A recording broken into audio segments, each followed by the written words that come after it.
વસ્તુ છે ને છે, પણ હા આ ડિગ્રી આવા કોઈ તત્વવેતાઓ માટે સરળ છે, બાકી મારે તમારા જેવા માટે મુશ્કેલ પડે ના. હવે કુળદેવાના હોય ને, હવે આ મૂર્તિબાએ પધરાઈ ગયો ને, હવે આ મંદિરને આપણે તો બ્રહ્મના ઉપાસક થઈ ગયા.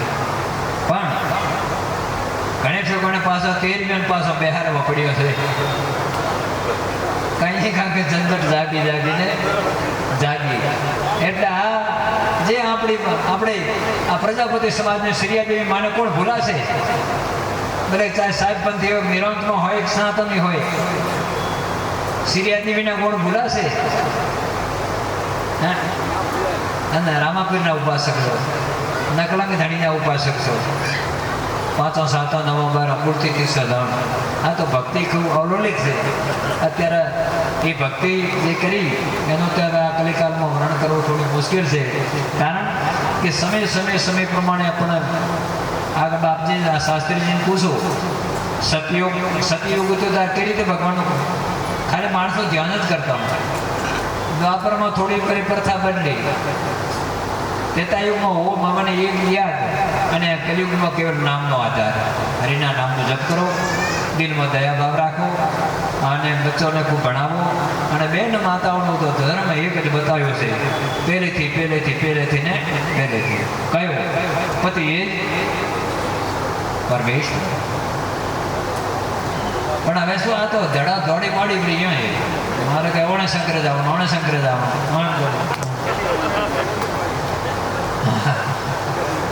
આદમીઓને બોલે તે હાઈ થોડો દોડી મન ઘટે નહીં જવા દેતો. હવે તારો દેવ તો ઘરે બેઠો ઓળખ ભગવાન માટે નહીં, દુનિયા દેખવા માટે જાઓ. હવે હાઈ જાય તો મેં જાઓ, હું બાળો તો મેં બાળો, વાત બરાબર. પણ આપણું વૈદિક સંસ્કૃતિ, સનાતન સંસ્કૃતિ, જે મંગલ ફેરા, જે બ્રાહ્મણ દેવતા અગ્નિની સાક્ષી, પરિવારની સાક્ષી જે વચન કોલ કર્યા, ધર્મ અર્થ કામને મોક્ષ 4 ફેરા ફર્યા, તો બસ એ સુરતા શબ્દરૂપી નારાયણને મરી ચૂકી. સુરતા રૂપી શક્તિ શબ્દરૂપી નારાયણને શિવને મરી ચૂકી. બધો વિધિ વિધાન 4 મંગળ ફેરા પતી ગયો. બસ પતિના સુખી સુખી, પતિના દુઃખી દેખી. તો આપણે શાસ્ત્ર કહે છે. અને જે પતિવ્રતા ધર્મનું પાલન, જેમ જે યોગીઓનું યોગ મહાન છે, એમ એ દીકરીઓનું તપ પણ મહાન છે. માતા અનસૂયા અત્રિ ઋષિ બ્રહ્મા વિષ્ણુમાં બાળક બનાવ્યા. તો આ બાળક બનાવી દીધા કે આ કોઈ જેમ તેમ વાત નથી. એટલે ઘણી વાતે તો હવે આપણે શું કરીએ, આપણા પાસે સમય ઓછો તો વરસાદી માહોલ છે. પણ ખૂબ તમે સદભાગ્ય છો, પ્રજાપતિ પરિવાર છો. તો કે તમારે આગળ આવ્યા તમારા વખાણ કરવા એ ઠીક નથી, બાકી નાનો સમાજ છે. પણ પહેલાંથી આ પરિવારમાં ભક્તિનો શુભારંભ હતો. એટલે હવે જે છે એ બરાબર છે. જેને જો ભજો એ ભજજો, જેને માનતો એ માનજો. બાકી થોડું વિચાર કરો કે આપણે શાસ્ત્ર શું કહે છે, વેદ શું કહે છે, ભજન શું કહે છે, અને હું ક્યાં દોડું છું. કદાચ ઉઘાડા આવેલો તો આવેલો, નકા જે કરો એ કરી દો તો રેડી. તો આજ આવવાનો મોકો મળ્યો, ખૂબ આનંદ થયો. પણ એક નમ્ર વિનંતી, હવે બાઢ હમણાં પંજાબમાં બાઢ આવી છે ને, તો રોકવાની નથી. એટલે સમાજમાં બાઢ આવે હો, પણ એ બાઢને બને એટલી રોકજો. મારો નમ્ર વિનંતી કે બને એટલું, ભલે તમે દેશમાં જો, વિદેશ જો, અબજોપતિ જો, કરોડપતિ, પણ જે કંઈ ભલે નાના મોટા એક તો હગામાં પ્રેમ રાખજો, મહેરબાની કરી. એક કે ના આવતો હગા થયા ત્યારે આપણે ઠોમનો ધંધો કરતા હતા, ને એક કરોડપતિ ને એક વ્યવહાર કે ના અમે હવે તારો સુર મારો નહીં જોયા. હા ને હાથ જોડીને મારી વિનંતી, ભલે ખેડૂતની દીકરી હોય, પ્રજાપતિ ઠોમનો ધંધો હોય, પણ જે દીકરીનું પાણીકરણ સંસાર તમારે આપણે એની દીકરીનો કોઈ તિરસ્કાર નથી કરવો. તમે ભલે વિદેશમાં જાઓ, એ દીકરી ભણેલી હોય, અભણ હોય, કે નહીં મારા માટે બરાબર છે. મારા માવતરે ગોળ ખાતો હવે મોથી ધૂળ ખવડાય. આ પ્રજાપતિ સમાજના નિમ્ર વિનંતી, કોઈ મારી બેન દીકરીમાં ભાઈમાં સમજણ ઓછી હોય વધારે હોય તો બે પક્ષવાળાને કહો કે નહીં નિભાવી લેવા તો 4 દાડની ચોંદગી છે. આ 4 દાડા છે ફેર ખતમ થઈ જવાનો છે. તો એક આપણા બાપ દાદાને આપણા સમાજને આપણા કુળને આપણા ગોત્રને ખોટ લાગે એમ પંચ ભેળો થાય, સમાજ ભેળો થાય, હા ઓ થાય. આટલું એક વસ્તુ તમે ધ્યાન રાખજો, તમારો કોઈ પડતી નહીં આવે, જેથી નિભાવી લેજો. નહીં મારા માવતરે ગોળ વેચી વાત પૂરી થઈ ગઈ.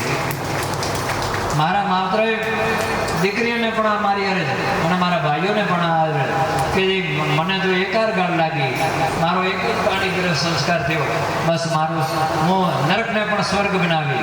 હું જે હા આર્થિક સ્થિતિ ગમે છે, હું અહીંયા જાય તો એ ગ્રહ વગને લક્ષ્મી જશે અને એ મેળવેલું કંઈ નહીં તો આખું સુખનું સામ્રાજ્ય ઊભું કરશે. પણ સજ્જનો ભર્યા કર્યાને આપણે ધક્કા મારી અને મેં તો આપણા ભાગ્ય પ્રમાણે ત્યાં ખેતી કરતા ઢોર ઢોકર માલ રાખા હોય, થમ ઠેકરાનો પણ આ ધંધા અને અહીંયા ગોળ ખાટાના થો ગોમડા રે થો અમે નહીં જુએ કાં દીકરી કે ના થો તમે ગોમડાનું મારે નહીં જુએ. હું તો કહું ભલે બોમ્બેમાં જન્મ થયો પણ ગામડામાં આવીને કામ કરજો બેડો પાર થઈ જશે. આ તો 4 દિનો છે, કાંઈ નથી. આપણે આમ જભોન છે ને જભોન, એમાં તમે ગોળ ખો, ખોંડ ખો, મીઠું ખો, ખારું કેટલી મોઢા જબાનમાં હોય તો પછી સ્વાદ રહે ને ઉતર્યા પણ સ્વાદ જંગલની માટી. તો શું છે ભલા આદમી મોતરે વારે સમાજ ભેળવા સમાજની વાતો એટલે ખૂબ તમારા ભાગ્ય ઉદય, તમારા ડોકરોના પુણ્ય ઉદય. અત્યારે યુવાનીઓ બધા આગળ જ્યાં દેશ વિદેશમાં અત્યારે આર્થિક રીતે ખૂબ મા સૂર્યા દેવી રામદેવજીની કૃપા, અનંત ભગવાનની કૃપા. તો આપણા વ્યવહાર ચોખ્ખાવો જોઈએ, આપણો વ્યવહાર ચોખ્ખાવો જોઈએ. આપણે જે વાત છે નિભાવી લેવી જોઈએ, વાત પૂરી થઈ ગઈ. બને એટલું બચ્ચાને શિક્ષણ આપવું, ભલે ગ્રેજ્યુએટ બનો, દીકરીઓને ભલે ગ્રેજ્યુએટ ભણાવો, પણ ભલે ખેડૂત કદાચ ગામડામાં જો એના લગ્ન થઈ જાય નિભાવી લેજો, ભણતર જો આપવું થાય તો દીકરીને મદદ કરજો. દીકરીને મદદ કરજો તમારી એવી છે કે ભાઈ, અને ભાગ્યવાન અત્યારે કરે છે કે કાંઈ હેડો આપણા જોડે એક મકાન બનાવી છે, એક બેજું કરી લઈ આવ્યો તો દીકરીમાં દીકરામાં અંતર નહીં માનવું, બાકી તોડફોડ નહીં કરવાનું. ગોળ ખાધ્યા પછી બીજો વિચાર આપવો જોઈએ. આપણે ભારતની હિન્દુ સંસ્કૃતિ આ છે, કાંઈ વિદેશમાં તમે જુઓ કોઈ છે જ નહીં. તો આ વાત અને બંને અમારા યુવાનીઓને વસ્તુ વ્યસન મુક્ત હોવું જોઈએ. એમાં આપણા શાસ્ત્રએ, સંતોએ, વેદોએ જે નિષેધ કર્યો હોય અભક્ષણા ભક્ષણ, અને જેને કોઈ આપણા આવા પવિત્ર પ્રસંગના નામ પણ ન લેવા, આ હોવું સમજો. એ દૂષણથી આપણે કોઈ દૂર રહેવાનું. 2 વાત, બને એટલી બીડી ઓછી પીજો. બીડી તો પીએ ભલે પીજો, પણ ઓલાથી શેકા રહેજો તો પાર પડી જાય. ઘરમાં આવે ઠોમડો ફોડો, બેન દીકરીને બોલો, માવતરથી ઝઘડા, પાડોશીથી ઝઘડા. સાંજે જે ભગવાનની આરતીનો ટાઈમ હોય, પૂજાનો ટાઈમ હોય, ભગવાનના દીવા ધૂપનો, અને ભડવીરે આવીને ઘરમાં ઠોમડો પસારતો હોય, જેમ તેમ બોલતો હોય, એ જેનાથી માનસિકતા બગડે એ વસ્તુનો દૂર રહેજો તો પણ બેડો તમારો પાર થઈ જશે. હવે સમય ઓછો હશે, ઘણી ઘણી વાતો કહેવાય. 11:30 વાગ્યા બરા મને આપ છો જ્ઞાની છો, સમજુ છો, શું ભણો તો શું કહેવું પડે, પણ સરળથી સરળ સાધનો એ અપનાવવું. વ્યવહારે હેતા પ્રભુની પ્રાપ્તિ થાય, ધંધા ઉદ્યોગ થાય, પ્રભુની પ્રાપ્તિ થાય. પણ આપણે તનથી શરીરની શુદ્ધિ નાહવાથી હરિનું ભજન કરો તો આપણા અંતકરણની શુદ્ધિ, મન બુદ્ધિ ચિત્ત અહંકાર. બાકી ભગવાન આ દેહ મંદિરમાં છે, પૂરા વિશ્વમાં છે, કુટુંબમાં છે, પરિવારમાં છે, હગામાં, વાલામાં, આ બધા દેહાદિક સંબંધ છે. બાકી 2 વ્યવહારમાં ભગવાન હોય, હારા જમાઈમાં ભગવાન હોય, દીકરા દીકરીમાં ભગવાન હોય, પંડિતોમાં ભગવાન હોય, અહીં ભગવાન હોય, ચાહે પાગલ હોય એનામાં ભગવાન હોય, ચાહે કોઈ બી જ્ઞાતિનો જમો એમાં ભગવાન છે. ના તો એનાથી રાખજો, દેહથી વ્યવહાર રાખજો. દેહથી સાકાર ભક્તિ, આત્માથી પ્રાણની ભક્તિ, નિરાકારની ભક્તિ.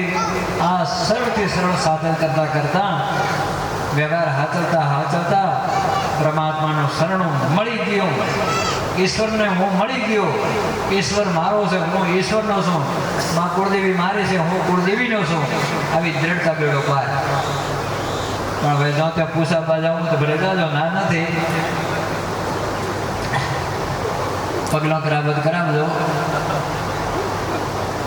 પણ મા બાપની સેવા, અગાઉ પ્રેમ, વિશેષ મહેનત, બાકી બનવાને કોઈ જાળદાર એના માટે થોડો દરેક ગમે એમ જોર આપવા જો, ગ્રહ શાંતિ ગમે તે કરાવો, ભુવાજીને ગમે તે પૂછું, બાકી જે પ્રારબ્ધ તો છે એ ભોગવાનો છે. એટલે મારું કહેવાનો અર્થ મારા પાસે આવે, શુભ લક્ષ્મી આવે તો વિશેષ ગૌ માતાની સેવા કરજો. જાતે ગૌ માતાની ઘરે આજ્ઞા રાખો તો સદભાગી, પણ હવે થોડું મુશ્કેલ છે. પણ જેને સેવા થતી હોય, અથા યોગ ભાગ, આપણી કુંવાસી છે એને ખૂબ આપણે ઘરે બ્રાહ્મણ દેવતા આવે તો એમને પવિત્ર ગણી, તુલસીનો ક્યારો ગણી પણ એટલી આપણી સેવા. અને કુંવાસી ઉપર તો સમજો કુંવાસી છે ને એ મહાન કહેવાય.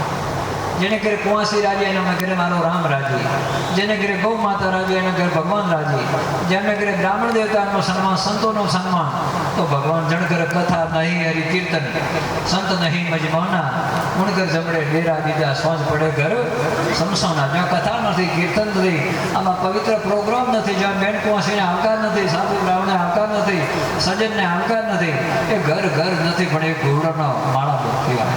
સાંજ પડે ઘર શમશાના, આ ઘરે તીર્થ બની જાય. તો ખૂબ ખૂબ ધન્યવાદ. જે બને એમની ઈચ્છા છે, આ સમય સંજોગ બધું મહાન છે. આવા યોગ મળ્યા, આ અમે અરસવર્ષ મળ્યા. હે પૂર્ણ પરમાત્મા, સુખી રહે શુભાત્મા, વિશ્વ બને ધર્માત્મા, અને પૂર્ણ હો તમારી મનકામના. એટલે બધું સાચું છે. આ જગતમાં ખંડન કરવા જેવું કોઈ વસ્તુ છે નહીં. ખોટામાં ખોટું હોય તો આપણું એક મન છે. આપણે ઘણું સાંભળીએ, આમ થાય તેમ થાય, આમ તેમ નહીં, એ તો થતો હોય થશે. આ બધી ગલતી આપણા ખુદમાં છે, અહંકાર આપણા ખુદમાં છે. જેવો ચશ્મા પહેરે એવું જગત દેખાશે. આંખ નહીં, આ જગત એવું છે કે ચશ્મા નાખ્યો છે, લાલ કરો લાલ દુનિયા દેખાશે, લીલો કરો લીલી દુનિયા. લીલી દુનિયા છે, લાલ છે, પણ ચશ્મા નાખે છે. એટલે મારા તરમાં જેવા ચશ્મા ભાઈમાં અવગણ, માવતરમાં અવગણ, પંડિતોમાં અવગણ, જ્ઞાનીમાં અવગણ, સંતોમાં અવગણ, તીર્થોમાં અવગણ. આ અવગણ આપણા ભરોટે આપણો અહંકાર કાઢજો. અહંકારને રાવણનું દહન કરજો, કંસનું દહન કરજો, દુર્યોધનનું દહન કરજો. રામ કૃષ્ણ હરિ રામદેવ માં શ્રીજી જીવને અપનાવેલો પવિત્ર વ્યવહાર કરજો. આપણો બેડો પાર થઈ જશે. જય ગોવિંદ, જય ગોપાલ. સદગુરુ દેવ કી, કૃષ્ણ કનૈયા લાલ કી, ગૌ માત કી. ખૂબ ખૂબ ધન્યવાદ. બાપજી શ્રી નાગરવનજી મહારાજ આપણે ત્યાં પધાર્યા. આપણું આગવું પાવન થયું, આપણું શહેર, આપણું નગર પાવન થયું છે. અને ખૂબ ખૂબ બાપજીએ સારી વાત કરી કે આત્માનું કલ્યાણ થાય એ માર્ગ ચૂંજો. ઘણી અંધશ્રદ્ધામાં ન પડતા, 18 ઠેકાણે પૂછવા ન જતા, પણ જે આપણું આત્માનું કલ્યાણ, આપણે માતા પિતાની સેવા, ગૌ માતાની સેવા અને આપણા સદગુરુનું જે મંત્ર છે એ મંત્રનું ભજન કરવું અને આત્માનું કલ્યાણ થાય એ માર્ગ ચૂંજો તો ભગવાન દરેકનું કલ્યાણ કરશે અને દરેકને ભગવાન સદબુદ્ધિ આપે, સદજ્ઞાન, સદવિચારોની પ્રાપ્તિ થાય એવા ખૂબ ખૂબ આશીર્વાદ. અને ધનાજી પરિવારને પણ ખૂબ ખૂબ ધન્યવાદ. એમનો પરિવાર ખૂબ ધન્ય થયો છે આજે કે ગુરુજીના પગલાં એમના આંગણે પડ્યા છે. અને બાપજીએ ખૂબ સત્સંગ સારી વાત કરી. દરેક પોતાના મનમાં ઉતારજો. વાત સાંભળી અને આંખમાંથી સાંભળી આંખમાં નીકળી જાય તો વાતનો કોઈ અર્થ નથી, પણ એમાંથી 20%, 10%, 25% આપણા હૃદયમાં વાત ઉતરે, એનું પાલન થાય તો જ એ વાતનો મર્મ સમજાય, તો જ આપણો આત્માનું કલ્યાણ છે. બોલો સદગુરુ દેવ કી જય, ગૌ માત કી જય, સનાતન ધર્મ કી જય, આનંદ ભગવાન કી જય. નમઃ પાર્વતી પતય, હર હર મહાદેવ હર. જય શ્રી રામ.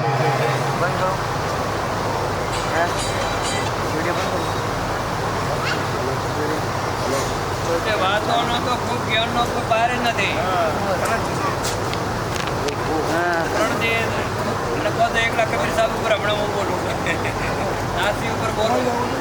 દુર્ગા ઉપર 1 કલાક બોલો, રામકૃષ્ણ ઉપર બોલો, પણ આપણા વ્યવહાર હાથો પ્રભુની પ્રાપ્તિ આવો સરળ રસ્તો જો.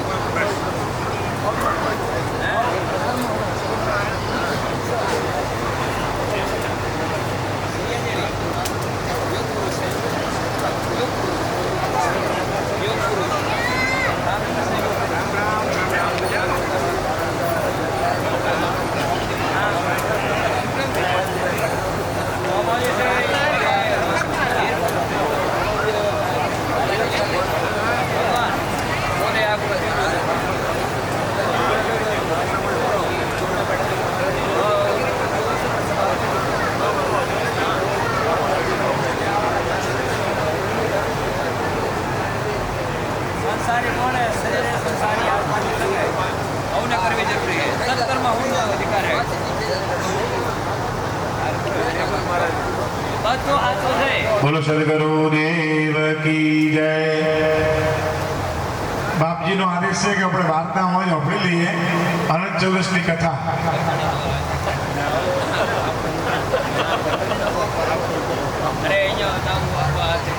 એટલે અહીંયા સભા બેઠી છે તો અનંત ચૌદસની કથા આપણે હોય વાપરી લઈએ અને પછી ઉપર પૂજા અને આરતી આપણે ઉપર કરશું. બધા અનંતથી આ જે અનંતના દાંતણ લીધેલા એમને બધા ઉપર આવી અને દોરા બંધાવાના, પછી ભોજન લઈ અને પછી પાછા દોરા છોડાવવાના. એ આપણે ભગવાન આગળ કરવાનું. અહીંયા આપણે કથા વાપરી દઈએ. બધા જેટલા અનંતના દાંતણ લીધા એ બધા જોડાય અને આપણે પરિવારવાળા ભાઈઓ 5 ભાઈઓ પણ આગળ આવીને બેસી જાય, અનંતની કથા સાંભળે.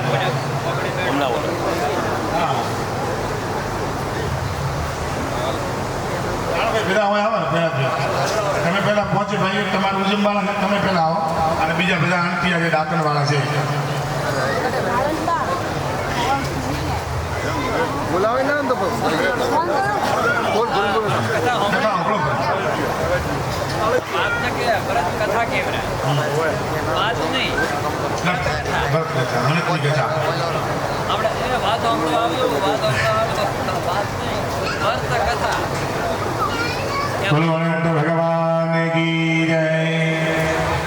શ્રી રામ પરશોત્તમં નરહરિ નારાયણ કેશવ ગોવિંદમ ગરુડોધ્વજં ગુણનિધિ દામોદરમ માધવ શ્રી કૃષ્ણં કમલાપતિ યદુપતિ સીતાપતિ શ્રીપતિ વૈકુંઠાધિપતિ ચરાચરપતિ લક્ષ્મીપતિ પાહિ મામ.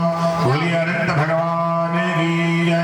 કૃષ્ણ કનૈયા લાલ કી જય. સદગુરુ દેવ કી જય. ગૌ માત કી જય. સનાતન ધર્મ કી જય. સચ્ચિદાનંદ રૂપાય વિશ્વોસ્તપત્યાદિહેતવે તાપત્રય વિનાશાય શ્રી કૃષ્ણાય वयं नमः. सरस्वती जी ने कहा, पूर्व काल में श्री गंगा जी के तट पर धर्मवीर युधिष्ठिर ने वीर जरासंध को मारने के लिए राजसूय यज्ञ का प्रारंभ किया. उसी युधिष्ठिर ने श्री कृष्णचंद्र सहित भीमसेन, अर्जुन आदि भाइयों के साथ अनेक रत्नों से शोभित मोती जड़ी हुई स्वर्ग के समान विशाल भारी यज्ञशाला बनवाई. यज्ञ के संपूर्ण राजाओं को अनेक प्रकार के प्रयत्न से आमंत्रित किया. જ્યારે ભગવાન ધર્મરાજાએ મોટા યજ્ઞનો આરંભ કર્યો, મોટી યજ્ઞશાળા બનાવી, કેટલા મોટા મોટા રાજાઓને આમંત્રણ આપ્યું અને એમાં જે હસ્તિનાપુરના રાજા ધૃતરાષ્ટ્રના પુત્ર दुर्योधन પણ આમંત્રણ આપવામાં આવ્યું. अनेक प्रकार के रत्नों से सुशोभित यज्ञशाला बनवाई. यज्ञ के लिए संपूर्ण राजा को आमंत्रित किया. दिव्य गंधारी के गर्भ से उत्पन्न राजा धृतराष्ट्र के पुत्र दुर्योधन को वो विख्यात था, वो भी यज्ञशाला में आया. कारीगरों की विविधता से उस आंगन के शस्त्रस्थल पर भाग में जल की भ्रांति हुई. वस्त्र को ऊपर उठाकर धीरे धीरे चलने लगा. એ સમય એટલા હોશિયાર બધા કારીગરો હતા અને એટલી બધી એમની કારીગરી હતી કે જે અંદર જે રંગોલી પૂરવામાં આવી, કેટલાય રંગો પૂરવામાં આવ્યા તો દુર્યોધનને એવું લાગ્યું અહીંયા જળ ભરેલું છે, અહીંયા નીચે ખાડો છે, એમ કરી પોતાના વસ્ત્ર ઉપાડી અને વસ્ત્ર ઊંચા કરીને ચાલવા લાગ્યા.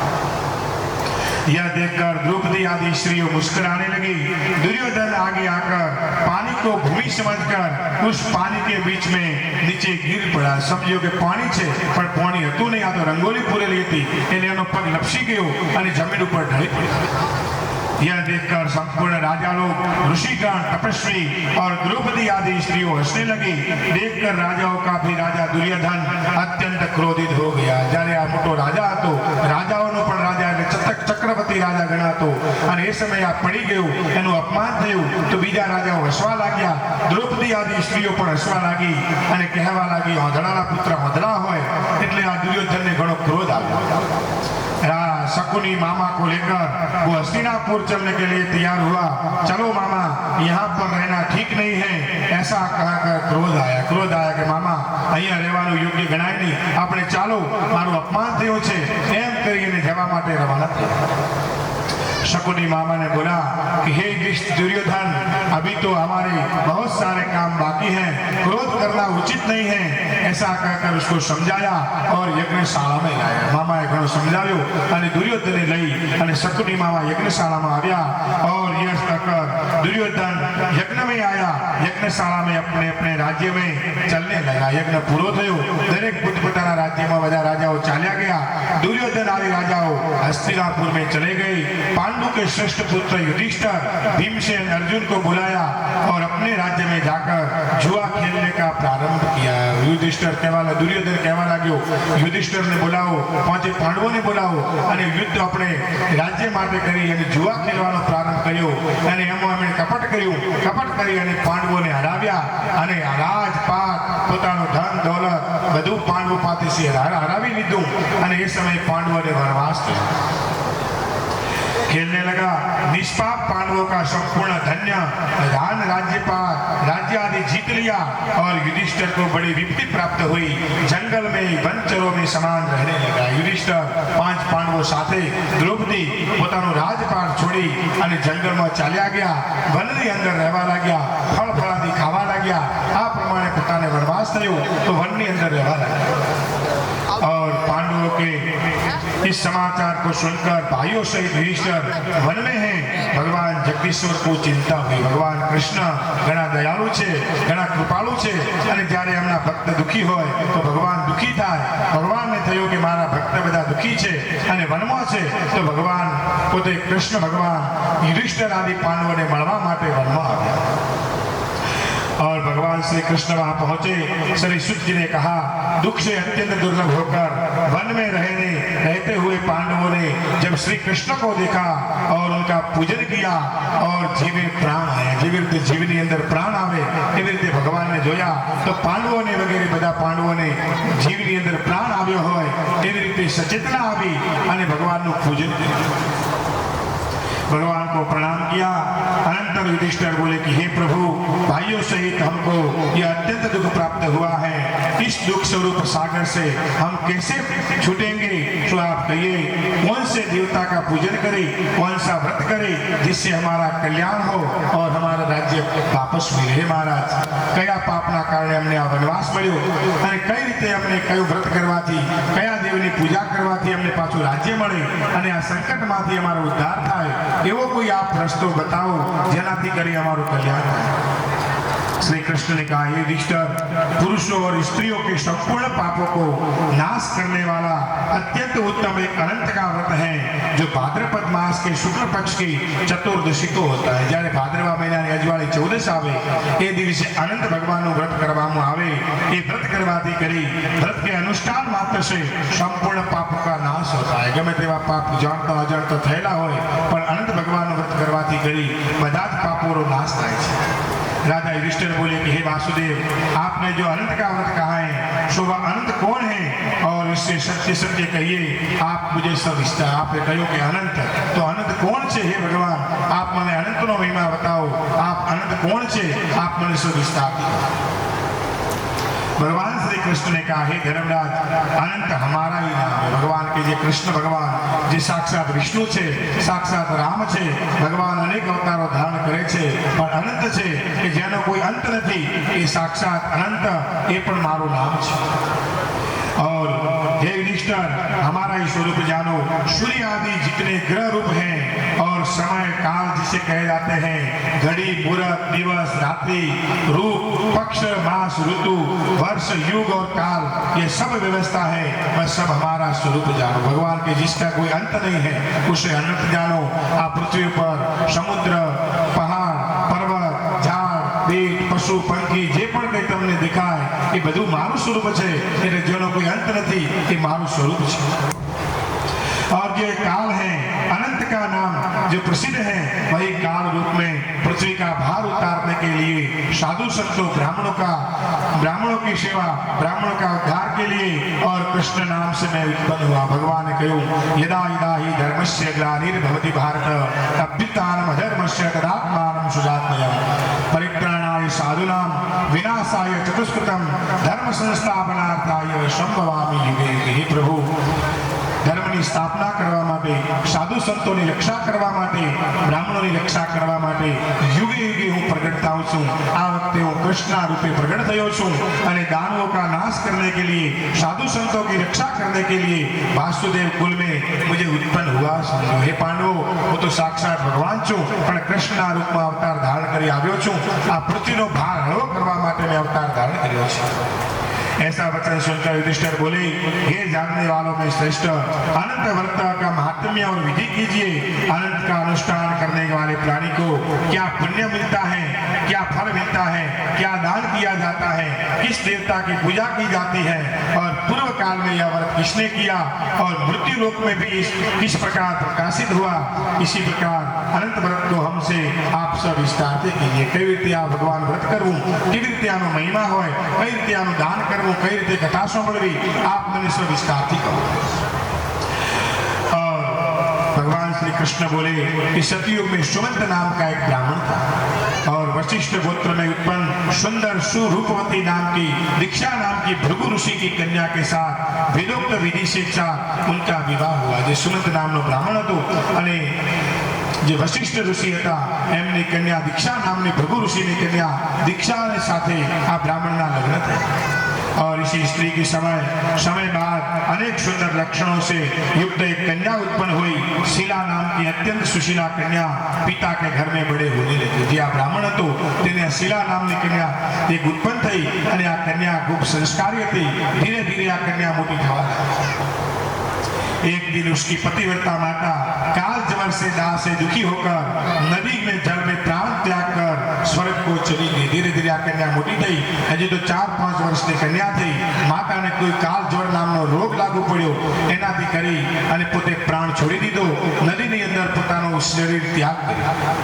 तदनंतर सुमंत नाम का ब्राह्मण ने धर्मपुरुष ब्राह्मण की दुशीला नाम की कन्या से विधिवत विवाह किया। कन्या नाम के सदृश की दृष्ट भाव थी। एनु नाम पण भगवाने કહ્યું કે એનું નામ દુશીલા હતું અને નામ પ્રમાણે એના ગુણ પણ હતા, એટલે દુષ્ટ સ્વભાવ વાળી હતી। आ ब्राह्मणे बीजी कन्या साथे लग्न कर्या। कर्कश वचन बोलने वाली बड़ी प्रचंड थी। शीला नाम की कन्या पिता के घर में गुरु कार्य में बड़ी चतुर थी।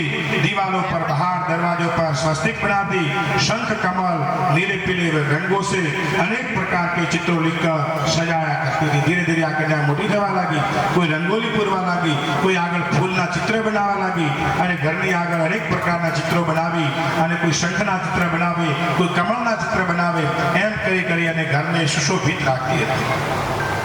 समय बीतने पर यह कन्या कौमार्य अवस्था में प्राप्त हुई। कल्याणी शीला पिता के घर में बड़ी हो गई और उसको देखकर पिता को चिंता होने लगी। જ્યારે કોઈ કન્યા મોટી થાય, લગ્ન કરવા યોગ્ય થાય એટલે પિતાને ચિંતા થવા લાગે। આ બ્રાહ્મણને પણ ચિંતા થવા લાગી, મારી કન્યા મોટી થઈ છે, સુશીલા છે, સંસ્કારી છે, એના યોગ્ય કોઈ સારો પતિ મળી જાય, એની સાથે હું એના લગ્ન કરું। यह कन्या पृथ्वी पर किस गुणवान वर को दूं, ऐसा विचार करके दुखी होने लगा।